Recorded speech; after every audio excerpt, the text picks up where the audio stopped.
I want to dedicate my first ever feature at the Barnes Arts to Donal and Jan, because about a year ago they were one of the first ever people to see me perform, and it was completely impromptu. It was at the Surrey Writers Festival, and my lecturer was like, "Elaine, come read your poems," and then brought me up on stage, and afterwards I bumped into Donal, and he said, "Come to the Barnes Arts, come to the Keystone," and I started doing that.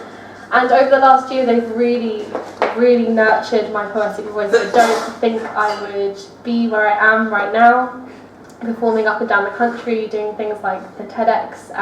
Oh, you would. Who knows? But I have a lot to owe them, so this is for them.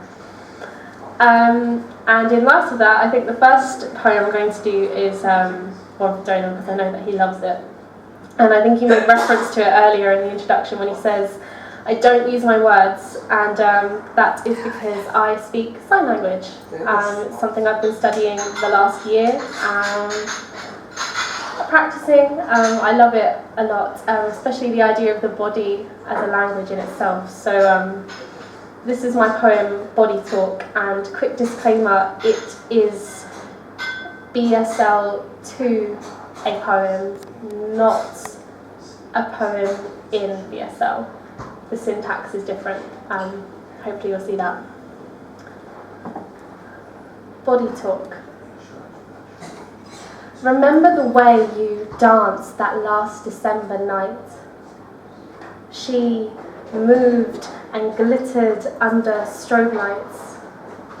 Ripples and rivers, the curve of her back smiled as you cupped it and took her in your hands, brushing fingers like feathers, eyelashes and kisses, palm and cheek, lips and ellipsis. This is Body Talk. Thank you.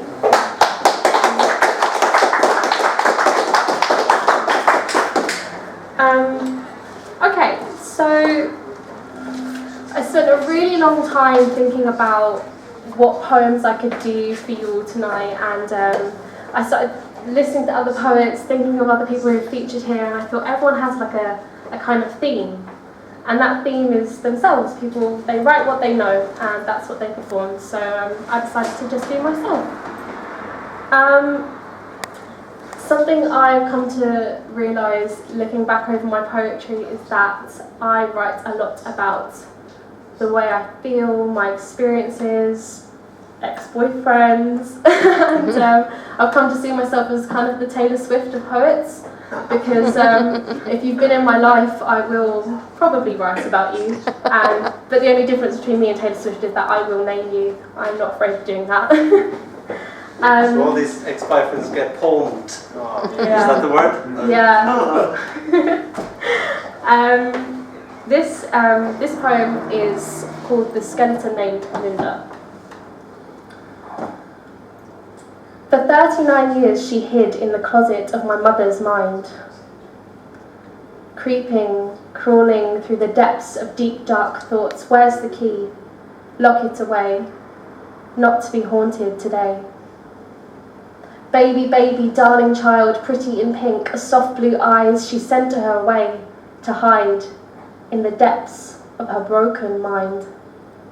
She was not dead, she did not die, in fact she lived a different life with a different mother in a different time. But the thought, the memory of her remains, silent, sleeping, creeping in my poor mother's mind.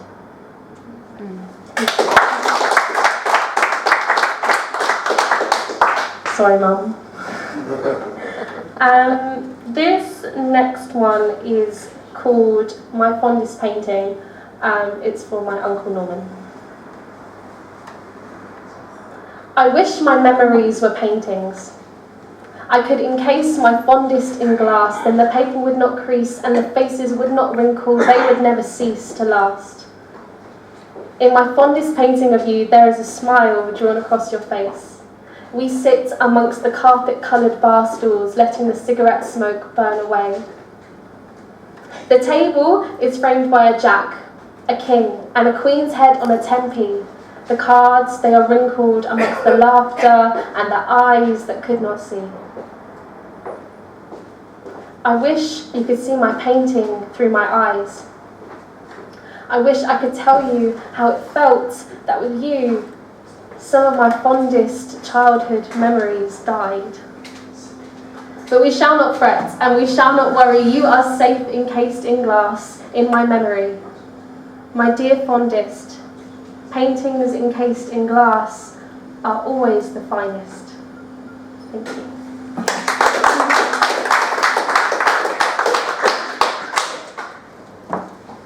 So some new poems. Those two are actually the first two poems that Donal and Jan ever sing before, and they were the first two poems ever published in their Bardi's Arts anthology. Yes.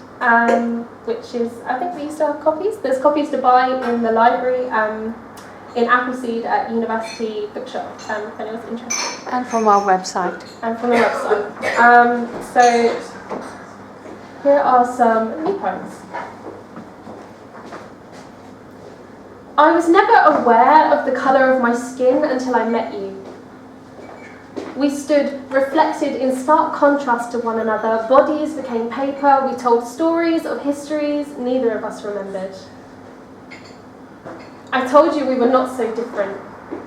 You looked at me and laughed, not with words but eyes that asked, how could you be so ignorant?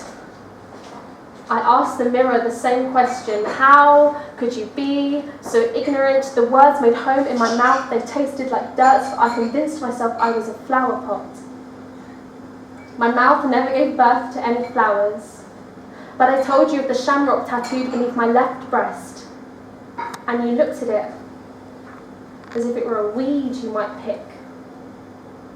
Desperate, I counted the petals the way my grandmother once did, in the name of the Father and of the Son and of the Holy Spirit. I told you we were not so different. You reminded me how flower pots take precedence above the concrete. It was not in my heritage to be reminded of a resemblance to dirt. At least you are a woman, he said. At least my kind have suffered some hardship. And I thought of my dad. And I thought of biltong and birds' nests, and I thought about how the other could be such a lonely existence. Thank you. This next poem is for my dad. It's called California Dreaming.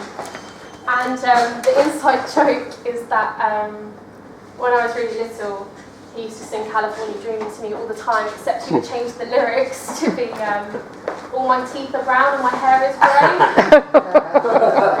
And one time we were on holiday, I think we were in Greece, and it came on in the background of the restaurant where we were eating, and I said, Dad, it's your song. All your teeth are brown and your hair is grey. And the guy at the next table spat out his food and just died of laughter. But it's an inside joke, and it always makes me think of him. So, can we all sing that for him? All my teeth are brown and my hair is grey. Oh, I know you wouldn't got that first. This is California Dreaming. All the leaves were brown, but your hair was grey, just past the point of turning mine white, without colour. Unaccustomed to life's palette, I was yet to be impassioned by the hands of time and her paintbrush. We stood on the patio. Concrete slab turned Roman numeral. You watched me spiral around our clock-faced garden, counting years, hours. You used to say, don't grow up, Elaine. We raked leaves like clawing back seconds, attempting to save every precious moment.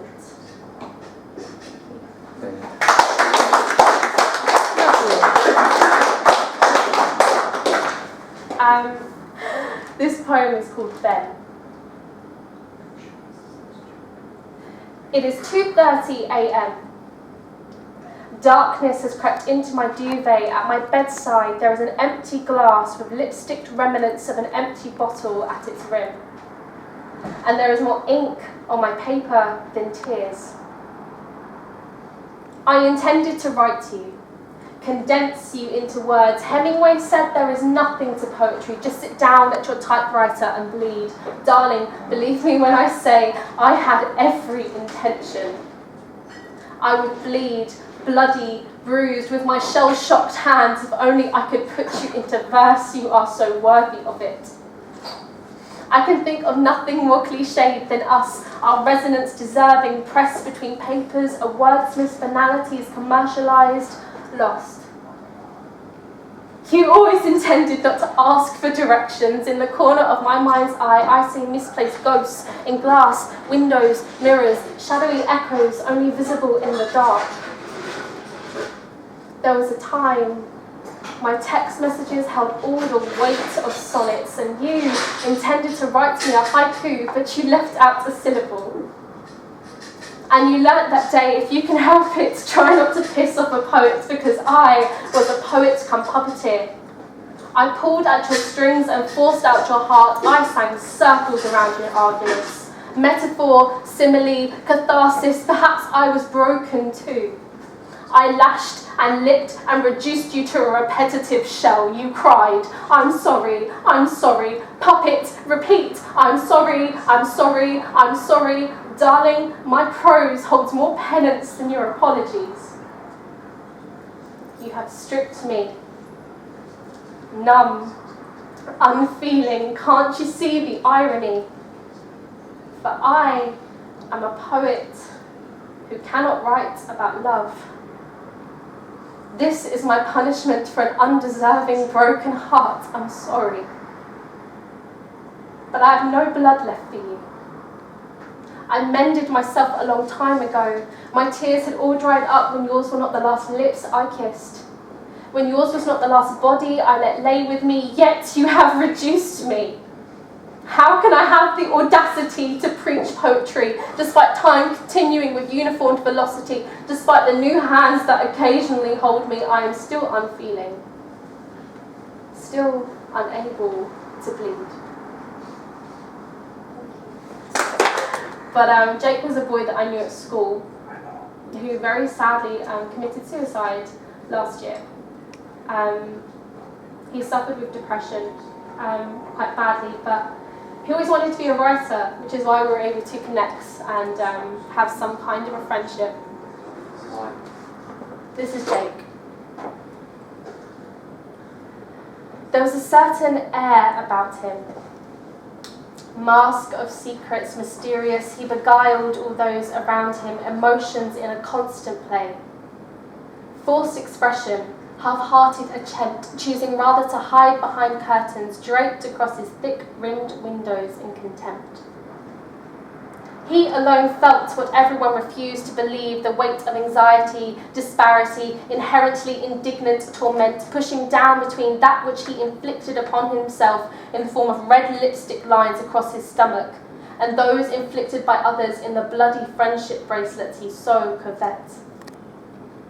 See, the air about him was intoxicated by harsh words from your own mouth speak. Behind your thoughtless, careless, dangerous, indignant torment lay his soul estranged and weak. Now there is no air about that boy. Yet he still manages to twist in his grave. See, he was intelligent enough all along to understand the aftermath of his bloody deed. He knew that in death he would be granted companionship in its greatest form. Fickle, fragmented, all agreed, oh, they will cry and woe in their empty condolences. Hypocritic Christians, they will weep and die over how privileged they were to be friends with such a lovely guy. Isn't it unfortunate? They never saw, through their final twisted torment, your final straw, your final cry and last attempt. Bloody friendship bracelets and lipstick lines. All you craved was love. And to get it, all you had to do was die.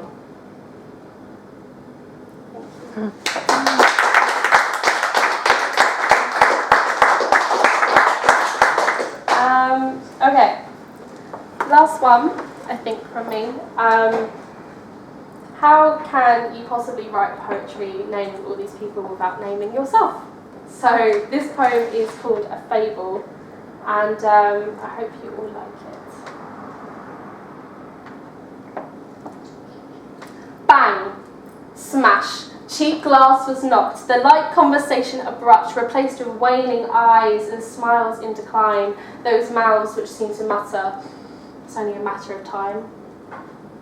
Fallen plastic opened up the gates, thick like cherry syrup, red wine lapped the laminate, masking the old stains of stale beer, stopped short, the laughter and mahogany cheer.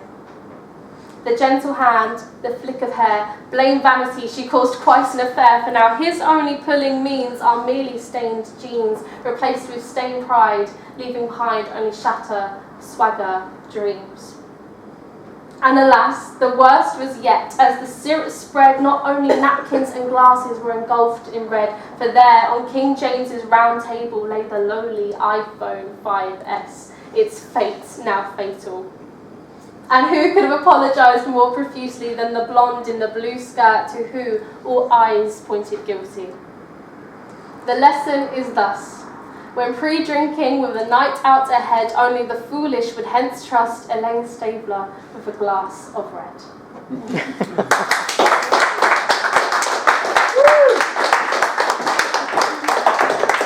That was Elaine Stabler, who has blossomed into our poetical self.